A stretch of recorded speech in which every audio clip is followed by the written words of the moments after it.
Hey, Big A. Hey, How are you? I'm doing good. Good. It's a beautiful day today.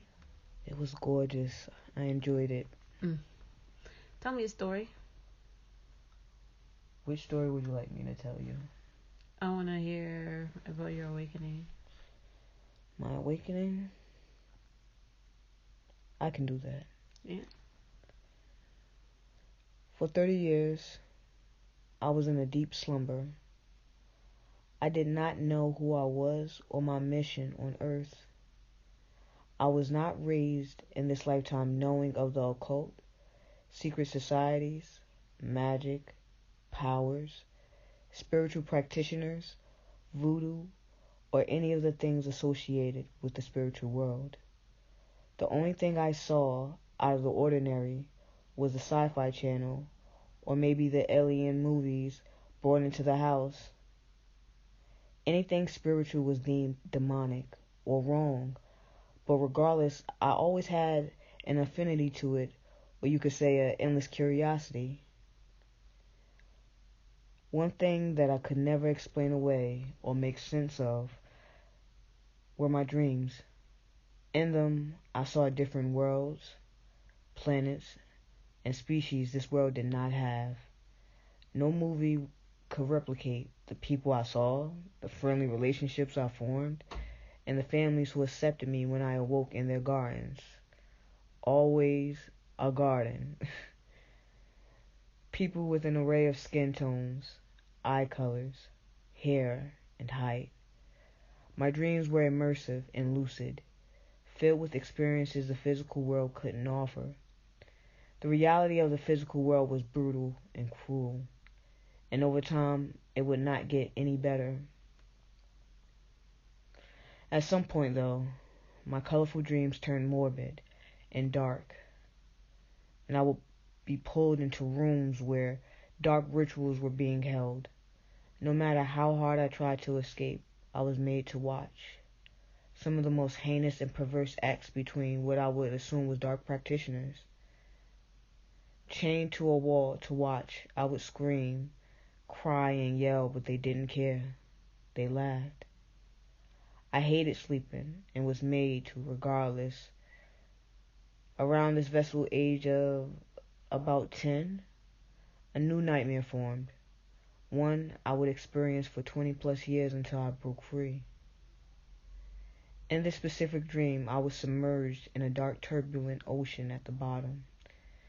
There were no fish or plant life. It would rain heavily. The sky was dark and cloudy, filled with loud thunder. It was so ominous. Droplets of rain spattered across the surface, causing the only disruption to the water as I would stare upward. Each night, I would shoot to the sky from this ocean like a rocket, past the sky and almost touch space, but every time something always stopped me, like there was a barrier or chain prohibiting me, and any time I fought it, my skin would burn, my bones would break, or fear would stop me and I would fall back into the ocean. Falling, falling, falling, all the way to the bottom, into the darkness, water filling my lungs and tendrils of water whipping my legs and back. A hand made of water would choke me and I would lose consciousness and sometimes die. If I died occasionally, I would wind up in a boot camp type of realm that was much lower than Earth. I died so much a colossal bed was made and a room with a teddy would be waiting there for me. A tall guard would gently grab my hand and tuck me in and say goodnight. Each night, I would see diabolical rituals, then try to reach space to ultimately die and end up in a place unlike anything I had ever seen. Eventually, I accepted death as a way of life, and before I would get tucked in, I would spar with the guards, fight demons, or learn history from that realm scribe. I was getting groomed for something, but what I internally didn't know, truly. On my 30th birthday, I died yet again, assumed it was another crazy night. but everyone was dressed in their finery. By then I had earned armor and weaponry by defeating so many high-level entities of darkness, so I raced to get dressed. My tutor came to bring me to a room with a throne and told me to sit. It was the first time something in me told me not to do it, not to follow the direction of my mentor. Intricately carved white wood with sigils covering the surface, a drawing of a man with a sword piercing a demon twirling in lifelike reenactment on the back. It was unlike anything I had ever seen. It was a tree at once, I assumed, and a throne was carved into it. After gawking, nonetheless, I said no and ran out of the room down the hall. I knew this place, so I ran to a cavern where a waterfall of black coloration ran. In it I saw souls reaching for me, and fear engulfed me. Actually, terror. My body shook, and my foot touched the very edge. Looking around, there were no exits, and warriors caught up to me.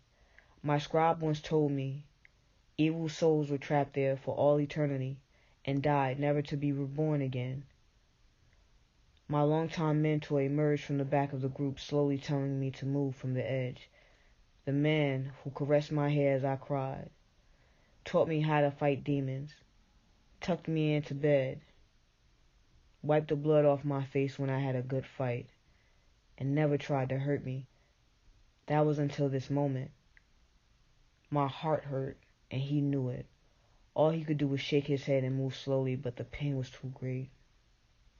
He was like a father, and in that moment I was questioning everything from the very first moment I met him. What was that throne? Why did everyone bow and respect me? Why was I taught lessons in history? What was he not telling me? Didn't matter. A tear fell from my cheek. As I gave up, I fell backwards and dropped into the water. As my body followed the current, at some point, time stopped and I closed my eyes thinking the inevitable, only to shoot from the ocean a second time. Shooting past the sky, trying to touch space. My thoughts raced because I couldn't die and be sent back to that place. I didn't want that throne. It felt dark and wicked. I pulled and pulled, and my skin burned. My bones broke, but I wouldn't stop pulling. Skin tore, limbs hung loosely. Regardless, I would not die. And after 20 plus years, I broke through that barrier.